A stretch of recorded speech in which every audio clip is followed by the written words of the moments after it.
2 Emmys, the AMS and NWA seals, but weather is just the start of what I can offer your viewers. My last position in Virginia was mainly studio work. I'll start off with a clip.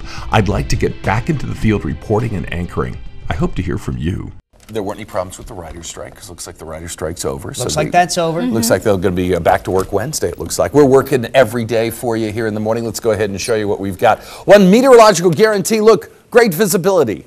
Anytime you have winds like we've had, you know that the visibility is not a problem. It's an Arctic spill. It's spilled on in, and we still have a wind chill advisory for the northern counties and for West Virginia and Rockingham and Augusta County. Nope, it's not there because the winds have died down. Thank goodness to sufficient levels. Just heard from Leon in 10th Legion. It said his temperature dropped on Highway 11 down to 8 degrees. Here were the winds from yesterday. Carl and Stanley 62 and all the way down to Oldfields 40 miles an hour. All these winds are above tropical storm force levels, so it was wild yesterday. And this is it. I'd bet a month's rent we're not going to see a daybreak show with a dew point level lower than this. This is a measure of moisture in the atmosphere. So for the atmosphere to be saturated, you would have to have the temperature go all the way down to 13 degrees below zero. That is dry air. That's why you need the Vaseline, the chapstick on your lips. That's why your eyes are dry this morning, especially if you've got the heater going and don't have a humidifier at your house. And your hair, I just gave up on mine today. Barometer moving up, so there's not going to be that tightly packed pressure gradient, those tightly packed isobars right next to each other, so it's not going to be as windy. Lots of sun, but still very cold. It's going to be tough to make it up to the freezing mark for today. So high pressure is what dominates today.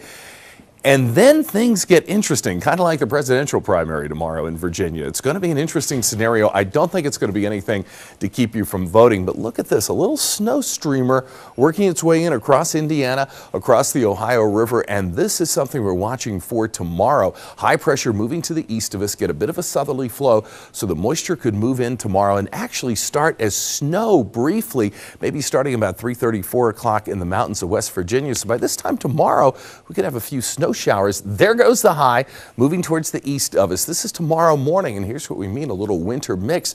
But as we warm up, what snow there is will turn to rain, and we still have this fast-moving progressive system across the country. We're going to shut off the Arctic spill. We're going to clean up the Arctic spill, so temperatures this week will generally be seasonable, maybe slightly above normal. So it's one cold day, and then cold tonight, so it could start as snow tomorrow, but I'm not anticipating a lot of snow. And then typical February weather.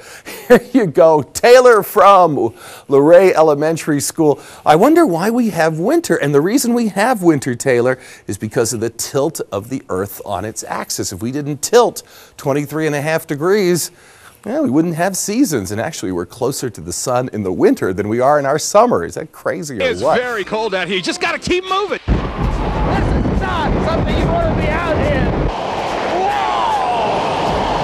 Whoa! Is the fact that this storm is still a couple of hundred miles out to sea and is just a minimal hurricane. But you stand out here on the beach at Ocean City for a few minutes and you quickly realize the power and fury of Mother Nature.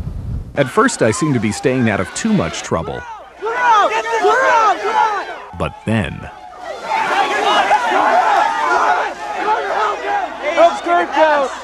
I should have went for the WWF. The winds are well up above tropical storm force. It's now just past 3:30 in the afternoon. In fact, according to my handheld anemometer, we're getting wind gusts close, getting up close to hurricane force. Look at that. To have hurricane force, you have to have 74 miles an hour. We are now at wind gusts of 66 miles an hour. Well, I was going to say we were lucky to have a little break in the rain as we get in between the spiral rain bands. As you can tell, that break in the rain didn't last. It's now after 5 o'clock. The winds have diminished actually a little bit, but still being pelted with the rain. And the winds now just picked up, not as strong as we showed you before, but now at 44 miles an hour, and we just felt even a stronger gust. I'd hate to be out here in a true hurricane. We do have tropical storm force winds continuing. That means winds over 39 miles an hour, and they should continue throughout the evening. Imagine a hurricane as a pie. You splice it into 4 pieces, and normally the upper right quadrant from say 0 to 90 degrees, that's where the strongest winds are of the storm. And even though the storm has passed to the south and now eventually up to the west of us, that's generally been the quadrant that we've been closest to, so we've been getting a lot of the winds. Where does a hurricane get its energy from? From out there, the warm waters of the ocean. But there it is. There's the eye. The outer rain bands are making their way well onshore. Of course, New Orleans is protected by a levee system, so it's below sea level. That water sloshes over the top from Lake Pontchartrain and the Mississippi River. It could be months of cleanup down along the Gulf. A change of season brings colder weather. Believe it or not, we're actually closer to the sun now than we were last summer. So why isn't it warmer? Because the Earth is tilted. Water droplets form bigger drops, and it rains. If the cloud gets too big, we get all kinds of things, like hail, lightning, and tornadoes! Catch WB17's Kirk Clyatt, all the weather before 10:30 on WB17 News at 10. Hey, can we get some water in here?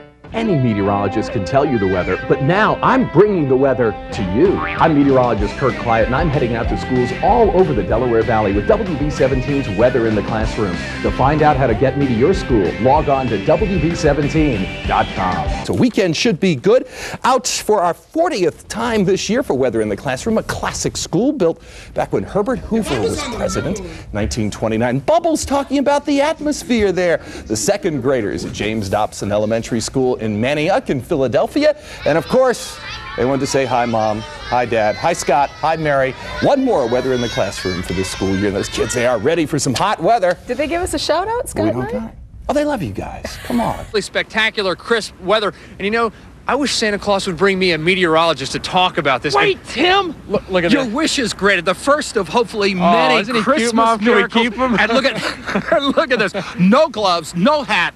Believe me, 48 hours from now, you won't be able to get away with that. I hope you had a chance to make the most of the temperatures that we had today. Where the holiday lights are shining brightly, Kirk. They are indeed. You know, I got to get the gloves. That's for sure. You can't be outside 48 hours from now without the gloves. I already missed 69 degrees. Was that just yesterday? But it'll be worth dealing with the cold weather to take a look at the incredible lights on the east and west side, the Market Street sides of City Hall. Here the way the numbers shape up now. We're still at 41. That's not bad, but the wind is kicking in. With the latest snowfall predictions, Kirk.